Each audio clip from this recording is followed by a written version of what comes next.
I'm sure gis ngeen videos yu nekk di dem around nañ seetaan lii ba pare kii daf fi wax lu am solo. Assalamu alaikum, guys. So today I'm here to talk about something that I feel like we should speak up more about, and that is the videos of our fellow sisters being leaked every year. Iya bu nekk video dina leak. Ñun bakañ la ñoo janga. Why should you record yourself having sexual activities? Why should you allow the person you're having the activity with record you without his or her face like not being shown on the video?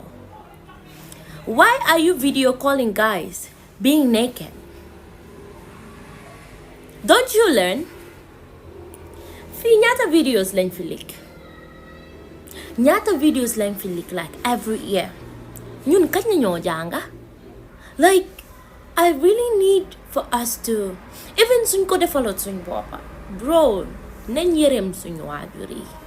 Nañ yërëm suñ yaay yi. Sona nañ yar nañ ñu fu ñu wara yare. Liggéey nañ ba dee bañ mag. Ñun ñu wara génna jébal suñ boppa ci street si because of what? Good life, money, lu xamne du la njëriñ in the hereafter, nekkut di la njëriñ ci dunia bi. I am embarrassed, I am mad, I am concerned because literally this can happen to anybody. Nobody is an exception, but nan lañ try. Let's do better when it comes to this stuff. Like, this is already haram. Islam daganut ko, Christianity daganut ko ngay am sex ak ko xamne seyulo ak mom, but at least so ko def ko ci sutura. Nga sutural sa bopa, sutural sa family members. Cause nit su dem be bon. Everybody says yaja, neja. Like, everybody will be pointing fingers at your mother. Te yaay dañ sona na Gambia dafa metti ba pare bu leen ñu yokkal stress. Lii is already stressful dëkk bi waaye lii dina tax dëkk bi du dem kanam sax, because we need real cleansing. I wish we could do like Gushu baths to the country, like that, if there was a way to do that. Bu leen dee publish seen baakaar yi baaxut, yàlla bugut ko sax. Aleñ try ñu yërëm suñ boppa, ñu respect suñ boppa, nit yi mun ñu respect. Lii doy na waar de te embarrassing. This is really embarrassing. I saw 3 videos within yesterday and today, and I cannot imagine these people being like my real related sisters. I would have died, like, seriously. You guys should try. We should try. Let's do better. We can do better. Nañ respect suñ boppa. Jigéen lañ te duñoo am njaboot ëllëg. Internet bi du dee faate. Internet bi du dee faate. We pretend like dañ faate waaye faate wuñ. Alright, so I think there's a couple of videos, but man bu ma bëgg a waxtaanee mooy bu ñaari jigéen ñi am soo gis ngeen ko. Li gune yooyu doon def duhut lu xees. Bari na xale yoo xam ne ci lañ dëkk. But this is the one we have seen parce que ñoom ñoo ñàkk sutura jël seen phone film ko, and I am sure bëgguñu woon mu tasaaroo nii, but exposure bi ci ñoom la commencé when they recorded it. People typically record things for evidence or to watch later.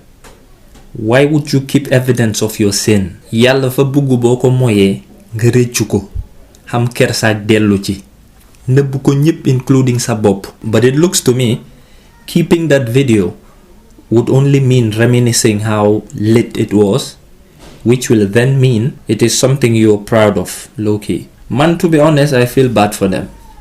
Parce que nit yàlla mën na ko soppi jéggal ko, but people will never forgive you. Te duñ masa fàtte. They will use it against you ba ila yawmi diin. Bu lu mel ni xamee ci réew mi nag ñun ñépp a ko war a condemn, but at the same time nañ try not to be hypocrites. Buñ waxantee dëgg rek, more than half of you di ma seetaan ñamante rek ngeen neexee ci réew mi. The only difference is yéen seen bos vidéo wu leen ko mu tasaaroo, but equally seen bàkkaar yi duy xem si yéen. Guys will tell bunch of their friends ami kolo ndubu neex la boy, weekend bi yëpp mu ngi suma side dama si overdoor. So you think sa xarit yooyu bu doon visual evidence nga leen jox li dal xale yi jigéen ñi mënul laa dal. Dafa am yiw gu ne ci nga xamal nit bàkkaar wu nëbb nga suturaal ko. nit ñooñ la yàlla di oo ëllëg ne la gis nga lii ak lii yaa ko def waaye kenn du ko yëg jéggal naa la. yan nañu ci yàlla boole. The only time you can shame people is when seen bàkkaar yi ñu ngi ko proudly show in public te loolu nga koy def hoping danañ ci xam gàcce ba ko. Man the thing I would have a problem with mooy bu doon ñoom dañ doon jéem a spread this filth like we lesbian lu ñu saf la ñoo def, we don't give a fuck. But to be fair, that's not the case here. So manuma fee talk calling them names. About the jigéen laalante, I don't like nuñ normalize lesbianism because everyone is like, yeah, girls do play with each other sometimes. What?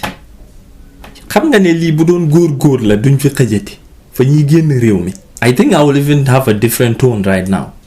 I don't know why that is. Maybe it's because the level of filth du benn. But ultimately yëpp homosexual acts la.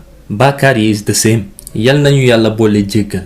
Yéen parents yi tamit jéem leen a yombal sëy yi ndax góor ñi ñemee takk. Nit ñi dañ xooñ. Sex human need la. Let's not pretend. Most of yéen ñi sëyagut, you are either sleeping around or masturbating. People are flawed and moo tax marriage should be encouraged. Bu society yombalee sëy yi du fi jeex waaye dana wàññeeku bu baax. Every single one of you, there is something you did loo xam ne bëgguloo kenn xam ko te yàlla daf la suturaaloon.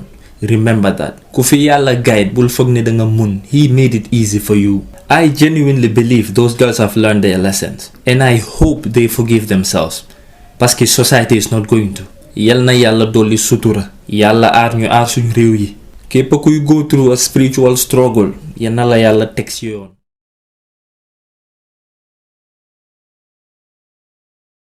Don't forget to like, don't forget to share. Yéen ñu nekk abroad, suma products yi maa ngi ko tag ci video bi. Go to my store, buy some merch, support the channel. Xam naa ne maa gën a on serious ci Gambian YouTubers yi, but at bi moom try naa tuuti. And hopefully next year will be better, inshallah ta'ala.